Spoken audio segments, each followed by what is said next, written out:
Hi നമസ്കാരം. Sister അഭയ കൊലക്കേസിൽ ശിക്ഷിക്കപ്പെട്ട സാഹചര്യത്തിലാണ് നടപടി. കേസിൽ കുറ്റക്കാരനാണെന്ന CBI കോടതി വിധി ഹൈക്കോടതി സ്റ്റേ ചെയ്ത് ജാമ്യം നൽകിയിരുന്നു. ഈ പശ്ചാത്തലത്തിൽ പെൻഷൻ തടയരുതെന്ന് ആവശ്യപ്പെട്ട് ഫാദർ തോമസ് കോട്ടൂർ സർക്കാരിന് നേരത്തെ അപേക്ഷ നൽകിയിരുന്നു.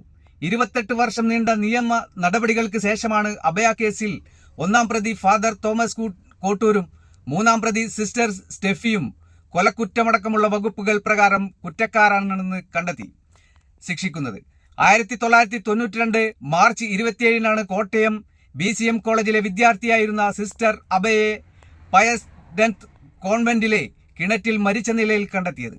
ഗുരുതരമായ ക്രിമിനൽ കുറ്റത്തിന് ശിക്ഷിക്കപ്പെട്ട ഉദ്യോഗസ്ഥന്റെ പെൻഷൻ തടഞ്ഞുവെക്കുകയോ പിൻവലിക്കുകയോ ചെയ്യാമെന്ന KSR ചട്ടപ്രകാരമാണ് അഭയ കേസിൽ ശിക്ഷിക്കപ്പെട്ട തോമസ് M. കോട്ടൂരിന്റെ പെൻഷൻ ഇപ്പോൾ പൂർണ്ണമായി പിൻവലിച്ചിരിക്കുന്നത്.